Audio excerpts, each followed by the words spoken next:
that's what this is about. Okay, welcome to the... That was intense. Welcome to the podcast games. Whoever has the longest recording wins. Just keep talking.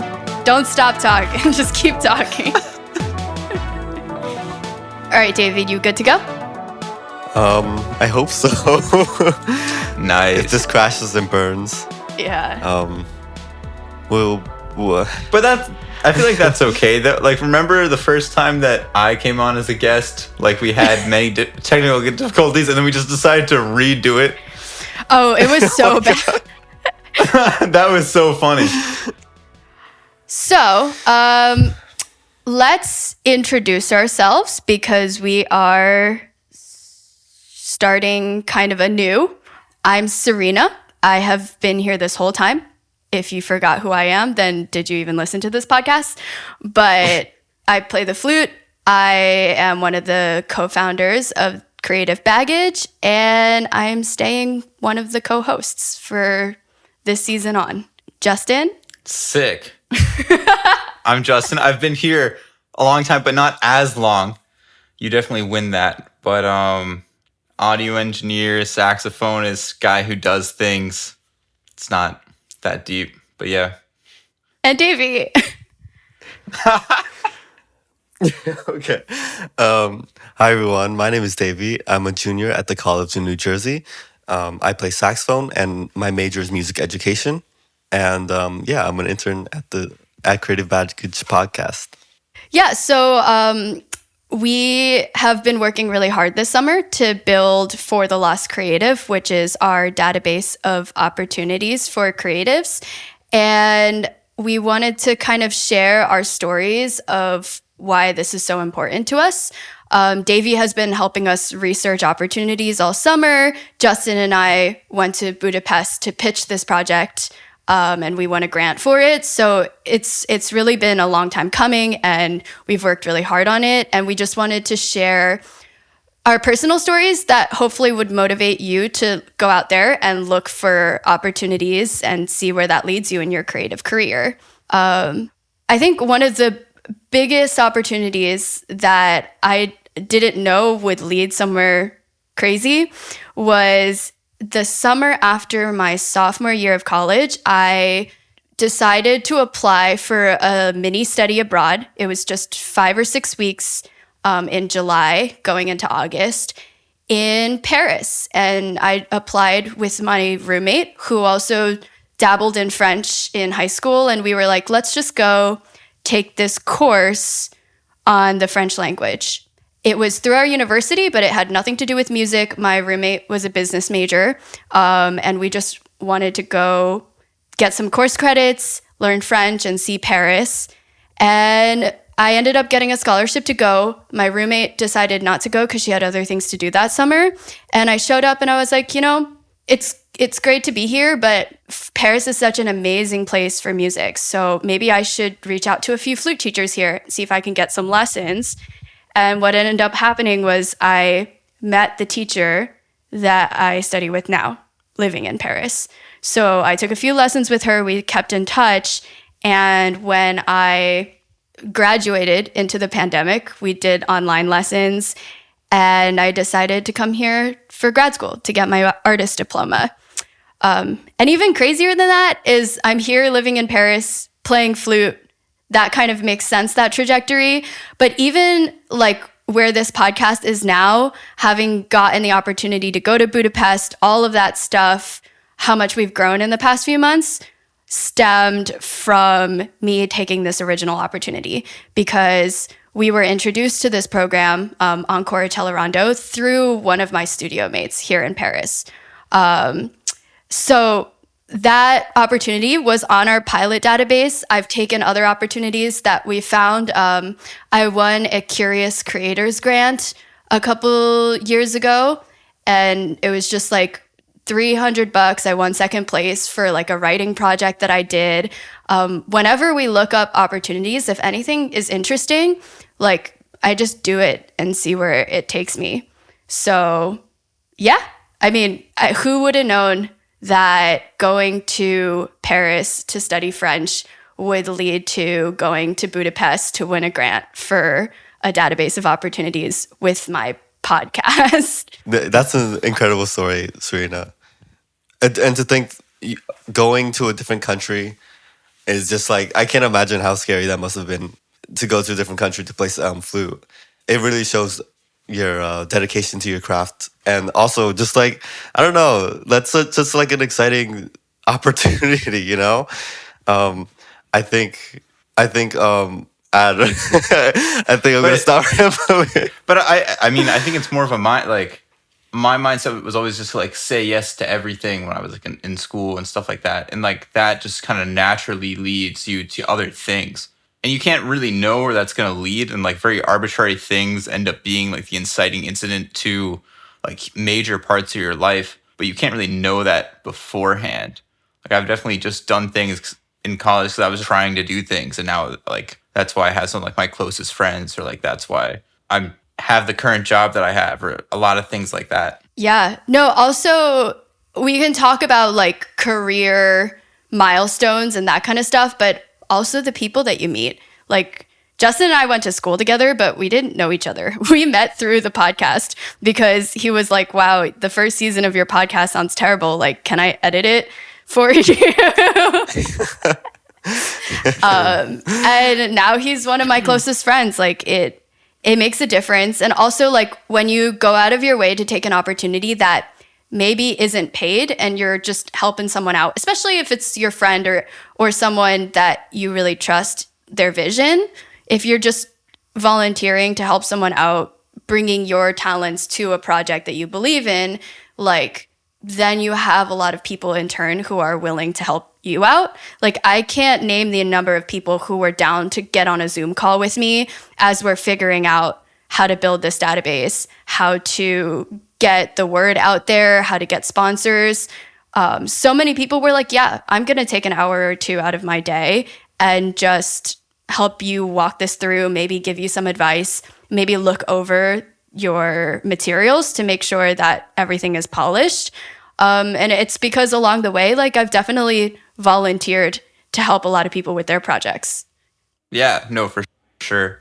But that's one of those things where it's just kind of like at its best, like this is all just a community. Like everyone does kind of just help each other. I think the realization is that, you know, making it or success or whatever is actually kind of bad if it's just by yourself. Like that actually is kind like that's if you just do that, it's kind of not it, you know? No, like actuality, like if you succeed in whatever way, but like you're just alone at the top, like that kind of sucks. Yeah. It's way sicker to come up with a bunch of other people, you know, your close friends, like all the stuff, and you all help each other out getting, you know, to that point. Yeah. No, the team element of it has been really fun. Even with the three of us, like, we haven't even really met Deivy in person yet, but just like going on these meetings and sorting through stuff together and hearing everyone's ideas, it's way more fulfilling than like me sitting on my computer trying to like get too deep into my head and then not knowing if any of the decisions that I'm making make sense anymore, which happens so much when you're working on a project all by yourself. Yeah, I want to share this story. So every time I explain this story, everyone says like, what's the right word for it? Like a happy accident. Okay, so I when I first started music in general, it started by a complete mistake. It was my freshman year of high school, and I just got in my schedule for the school year. So I was looking down the schedule. You know, you have their basics: math, history, science. But then I said marching band and concert band, and it didn't make any sense to me because I never enrolled in those classes. So I immediately went down to the band teacher, Miguel Bolivar, who was a guest here on the podcast. Oh, yeah, we love him. I was like, hey, yeah, I got scheduled here by accident. Could you, what do I have to do to take it off? And he said, oh, yeah, you just need to go to guidance and they'll take it off for you. And I was like, okay, cool. So I didn't go down to guidance, actually, but I went down. I told my friend about it. And she was in the band, so she was telling me, you should give it a try anyways because, you don't know what's gonna happen. Maybe you'll like it, maybe you won't. And then, I was like, okay, I'll sit on it. I talked to my parents, and they also agreed, like, hey, maybe you should, give it a try. So I was like, okay, you know what? I'll do it. And if I'm gonna do it, I'm gonna do it right. Nice. So I was I was enrolled in the marching band because in my school you can get credits for being in marching band. So everyone did like band camp and all that, and the only missing spot was a saxophone because someone dropped out. So the only reason I even played saxophone was because someone dropped out of the marching band and Wow. they needed an extra hole to fill. So I filled that hole, and then I was immediately very impressed by the level of skill in the band. When I thought of band, I always thought of just like very not so great playing, you know, because like they're not professionals or anything yet. So when I went to the band and I saw and heard everyone play, especially as an ensemble, my jaw was like on the floor, like Wow. I was like, wow, there's no way this group of people can be so good. So then from that day forward, for like the whole rest of the year, I practiced every single day to try to catch up to them, and yeah, by my freshman year, I finished, and I was still struggling to keep up with them, but I was much better, and I definitely wasn't honking on the horn anymore. I could place a scale, So that was my first story. Wow. Yeah. We should have a Miguel appreciation moment because, like, I didn't have the same, like, accidental, like, falling into music like that, but I had the same kind of moment where I was, like, moving districts. Miguel was the middle school band director in my new district, and I didn't really like band. Like, I was taking private lessons, but I didn't really like band. So I was like, maybe I'll just not take it when I move. Like, that's a good way to stop, I guess, and I could still do my music stuff outside of school. But I had a family friend who lived in that town, and she was like, oh, just do band. It's really fun. Like, Mr. B is really great. And then I took it, and it changed the trajectory of my life. One of the things that I would have never expected being in a high school band is all the performance opportunities.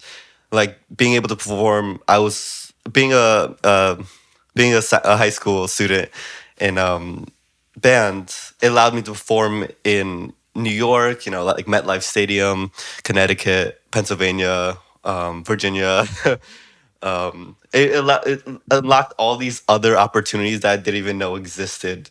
And that's one of the things I think is great about exploring these opportunities, because you never know what you don't know, I always felt, even though I didn't start very late, I mean, I started at like 11. I was like, oh, I wish I had started sooner. I wish I had spent like all of my childhood playing the flute. Like, think about how good I would be right now if I had done that. But there's really research out there that shows that people who really, really excel in a specific field end up, or like when you look back at their history, they spent a lot of time exploring when they were young. And I think that it's like, in general, it's just about being more well-rounded. Because I think the realization is that pretty much all creative fields are somewhat connected. Like all my musician friends, it's pretty common that they get a lot creatively from like cooking or things like that then come into your music, because you're thinking still creatively and like it's still an art form, but you're just thinking about it in different ways. And then when you apply that to music, it's like you come to conclusions that you wouldn't have normally come to. It's a lifestyle, man. I'm really into finding creative ways to use my vacuum cleaner at the moment. I'm hip. I love that, though. I'm going to relate vacuums to the database somehow. I like this. But when you have stuff out in front of you, at least for me, like, it's much easier to come up with creative ways to do things than from scratch. Like, if I'm sitting in an empty room with nothing and you're like, Serena, how are you going to build a microphone stand? Or like, Serena, how are you going to do this? Like, then the first thing my brain does is go, well, I should just go to the store and buy something that performs the function that I need. But when I have like things in my house that I'm looking around and playing with and tinkering with, then like there are so many more ideas that can come to my head, like, oh, this could also be used for that. And I feel like it's the same thing with opportunities. Like you go to music school and they're like, yeah, all you can do is practice a lot, try to build a teaching studio, do some like small local gigs and audition for orchestras, have fun. And then that kind of eliminates the part of your brain that's like, wait, what else can I do? Because there's nothing else in front of you. But if you're like looking at a bunch of opportunities in front of you, like even if nothing sticks out to you right away, like we've definitely had people search on the database that are like, you know what, we didn't find any opportunities out of the 50 or so that you guys have up so far. But the fact that like you gave me these ideas, then they know what else to search. And of course, we want to expand so that we're constantly adding new things that are interdisciplinary and like within a wider scope. But I think just scrolling through a bunch of things that you can do instead of sitting in an empty room not knowing what's possible, it makes a huge difference on what you see as a possibility in your career. Yes, definitely agree with that. Me too. Because I think the problem with music school is that if you really only do what's laid out in front of you, it's really not that beneficial. It's always so crazy to me, like my whole story of how I got to what I'm doing now. Like I was no different than anyone else in that scenario. Like the one business music class that we had to take at Temple, I took it, whatever. That didn't think much of it.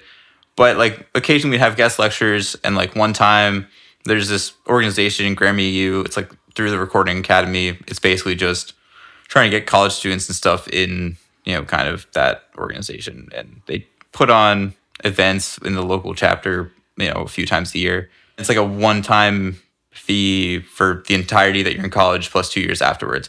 I was one person out of like 30, 35 in that class. Literally, I can guarantee you 0 other people did anything with that information. But I was just in a mindset where I was like, I'm just trying to do things. Like, this seems like it might be cool. And then that led to meeting like one of the co-owners of the studio that I work at. And then I bugged him for a long time, and I ended up auditing his class at Temple and skipping other classes to go to that. And then there was another guest lecture in that class. And then I met my current boss, who and that's been like the past 2 years of my life, is just because I took a random opportunity that like I didn't really think that much of. Yeah. Well, I'm glad that you brought up the other side of that, because there's opportunities that kind of fall on your lap that you'd almost be silly to say no to unless you had a really good reason, like it would take away from something else that you're doing that is crucial. But there's also the like simple step of how many opportunities open up to you when you just send one email or when you just reach out to one person. Like, I think there are so many people that we may have met through an opportunity or like a professor or somebody that we looked up to. This happened in the beginning of the podcast too. Like, there were so many people that we wanted to interview that we felt like we weren't sure if they were going to say yes or if they were going to ignore our email. So we kind of took our time asking them to come on, but we eventually did. And we were surprised that like everybody said yes. And like when I see an ad on Instagram for something that looks interesting, or if I see like one of my friends post an interesting opportunity on Facebook, like I just send them a message. The worst that could happen is that they get back to you and they're like, oh, I don't like, it's not open anymore. Or like they give you some more information and you realize that like that's not what you want.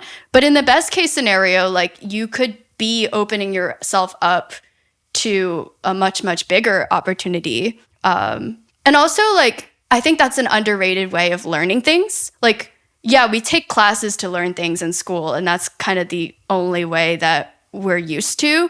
But for example, right now, we're working on this database, and we're looking for sponsors to help us keep it going, to help fund the expansion of it so we can reach more people. The first thing I did was I saw Heidi K. Beget. She's a flutist. She runs a podcast on Facebook, who I was just friends with because she was a flutist. Like, I don't know when we added each other, but like we were in the same circles. But she posted that like she is running the Universal Music Business Summit, the Ultimate Music Business Summit, sorry. And she needed an intern to help with corporate sponsorships. And I was like, I need to learn how to do this. So I'm just going to reach out to her and see if she would consider me for the position. And it ended up being a great fit. And like, I love working with them. And now I'm learning how to do what I need to do for myself through helping somebody else do it. Because now I have someone to guide me through the process. And like, there's no class in school for something like that. There's no class in school for a lot of things that we really need, a lot of skills that we need to do. And I think one of the best ways to do it is to either ask a mentor or like find a new mentor by helping somebody out, doing an internship, or like just seeing if you can shadow someone, be their assistant for a little bit. It's kind of what Justin did too with your audio engineering stuff, right? Yes. But that's like kind of how and I think, you can do these things whenever, but especially when you're in school and like when you're our age and you don't have a lot of other things going on and like you're kind of just a student, you can afford to just do things for the discovery of it, or like you're not necessarily like super concerned about money yet, or like that is the time to take some of those things. Because like that's what I did initially. It's like I started interning at what is now my current job, like summer of 2020. And like I really was not making any money from that. He bought me lunch every day, but I pretty much lost that money on the train rides to and from. So it kind of balanced out, But like in the long term, it's just like that has been so fruitful in terms of just like skills and learning things. And like that's been invaluable versus what I got out of like music school. Because there is such a disconnect from what you learn in school, which is still cool, and there's a use to that in some ways, but to like the actual business of doing it in the real world is just a very different thing. And like even people that I know, because like I went to school for performance and now I'm doing production audio engineering work. I know people who went to school for production and like, it's just they didn't necessarily learn the things that are really being done out in the real world. And like the only way to learn is to actually be like on the ground doing it. Yeah. And I think the biggest thing that you have to remember when you're doing something like that is your value. Like if you are doing something for free, you should know why you're doing it for free, and also like that in the future, what is the value of those skills, right? Like it's okay to not make your value in the moment. And of course, like it depends on your situation. Everybody's different. Sometimes you do need to be making money. But I think like one, knowing what you're getting out of it, money value wise or other, is crucial, because then when you're done with that process, like you need to go out and negotiate how those skills are going to convert into you being able to make a career and make a living. But also, even if like you do need to be doing something that is making a certain amount, I think like there are opportunities out there for you to be doing something adjacent or learning a new skill through a paid gig. Like in high school, or not in high school, in college, like Bailey and I did a lot of work as program assistants for our teacher Mimi and her ensemble Dolce Suono, and like it was a really part-time position. Like we were getting paid a little amount like for each concert that we went to and for the hours that we worked outside of it. But again, like okay, that money did help us get by. It paid for our food a lot of the times, and it paid for us also to have a good time as college students, to just have a little extra income. But we also learned like how much effort and what other skills you need that goes behind the scenes of putting together a concert, right? Like we looked up to our teacher. She was an incredible flutist and we wanted to play like her. But also we saw like, oh yeah, she spends a lot of her time writing grants. A lot of the times in meetings with her board, or like coming up with themes for her next season, or putting together program notes and the history behind her music and why it's meaningful and why people should listen to these composers.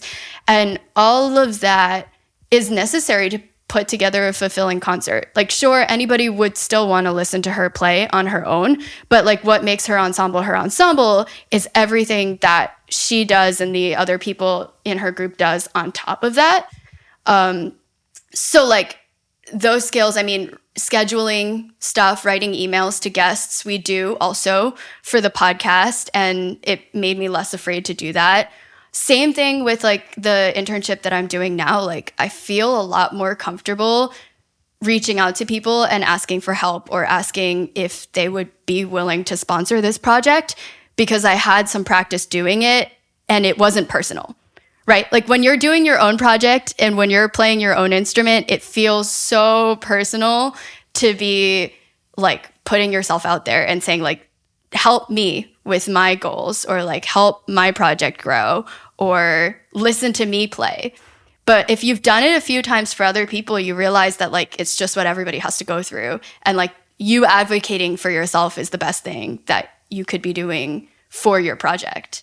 Yeah, For sure. That actually, that reminds me of a story that actually has to do with this podcast.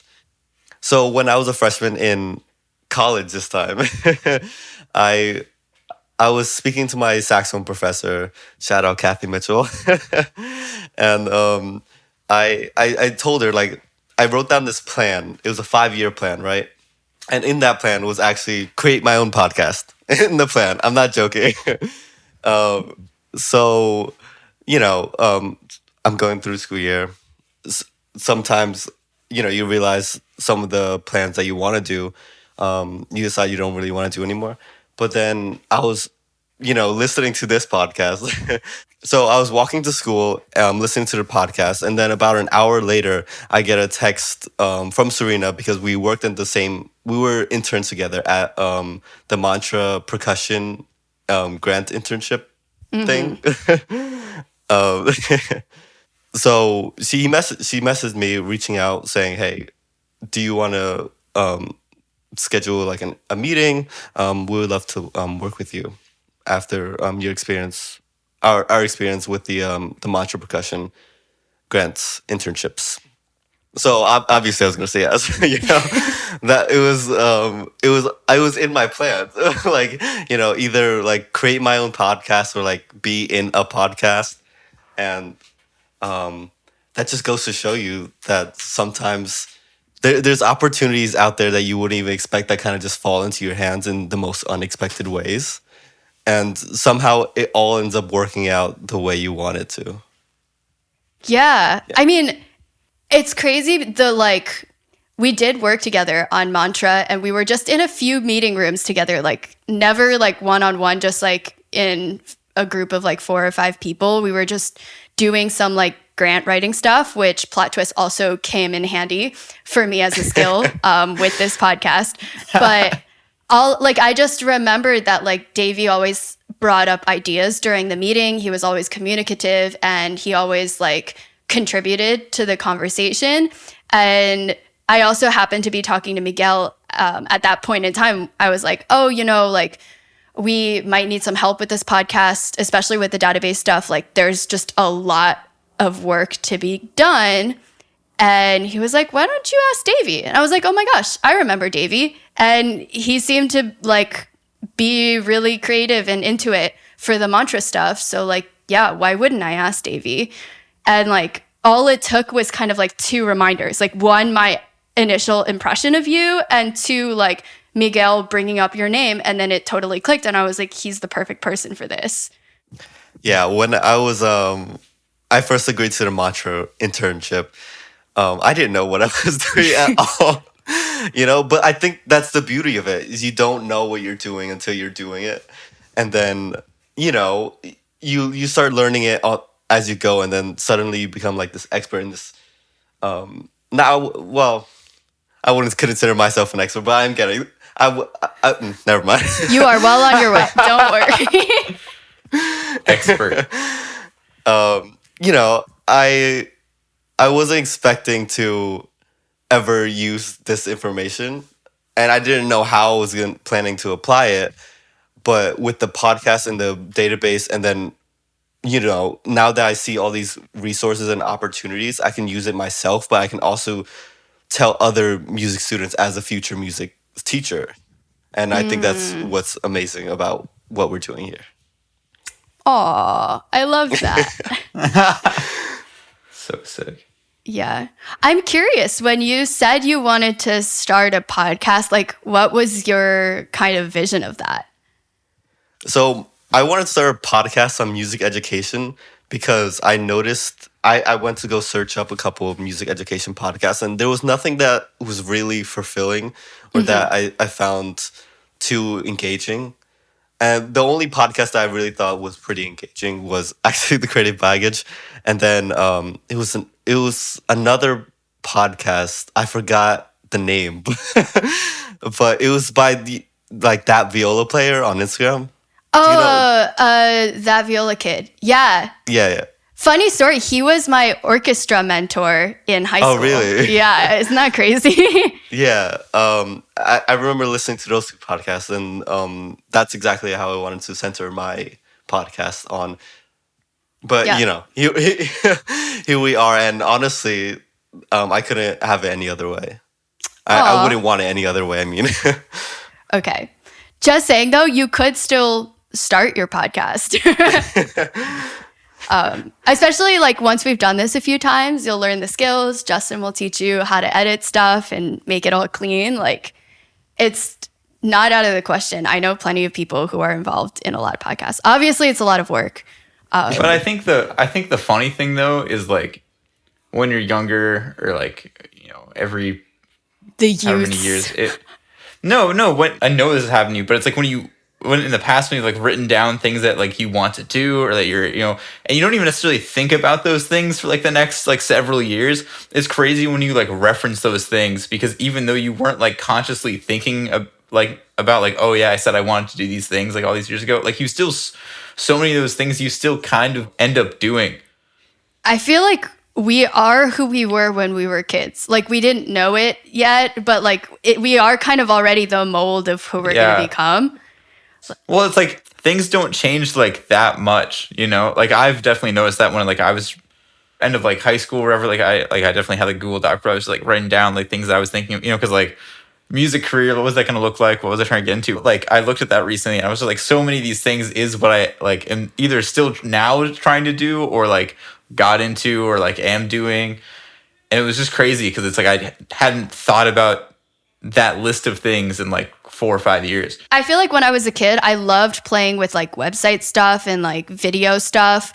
And in my parents' mind, it was just all computer time. Like Serena can have fun when she's not doing homework by playing on the computer. But like for them, like that was like my fun, non-productive time.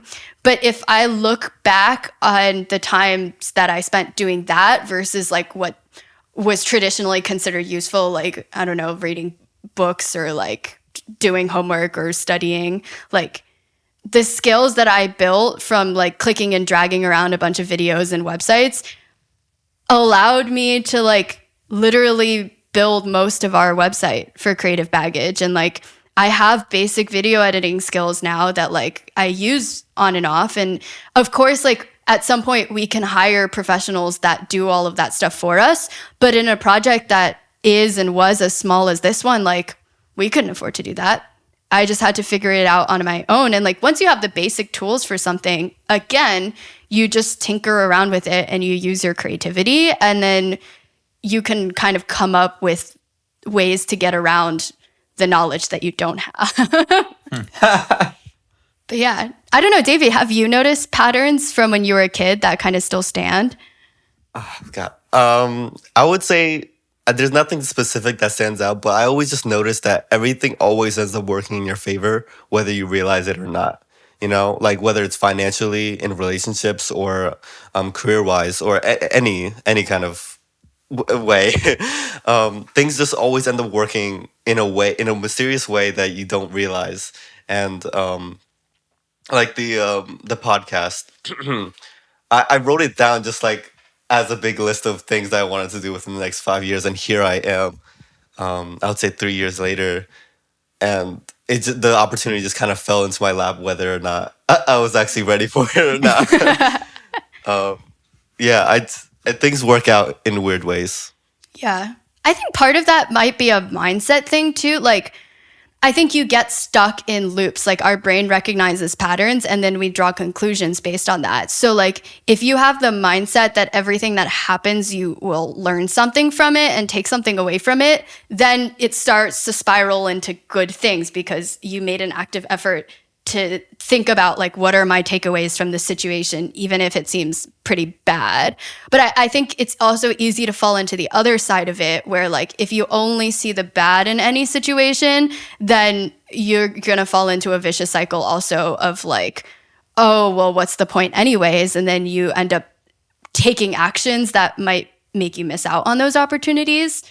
I do think a lot of it is psychological. No, it's all mindset. It's like 1,000% all mindset. It's really, because I mean, the same, not people generally on average, I mean, give or take, have like this similar amounts of like good things, like bad things that happen. It's not, but it's like you can't really control that. But like your reaction and your takeaways from those things, people like that seems what's more self-determining about that. It's not like the actual events, but it's like how people deal with those things. Yeah. And your resilience and your recovery time too. Like, I feel like now when I'm teaching students, like I realize that when I was younger, like I always thought of my teachers as like really wanting to push me to like achieve goals. Like, in my head, it was just like, oh yeah, my teacher's going to introduce me to like competitions to do, help me prepare for it, help me get into schools. And like, it's kind of an old school way of doing things, but also I think half of it was me being a kid and not seeing the bigger picture.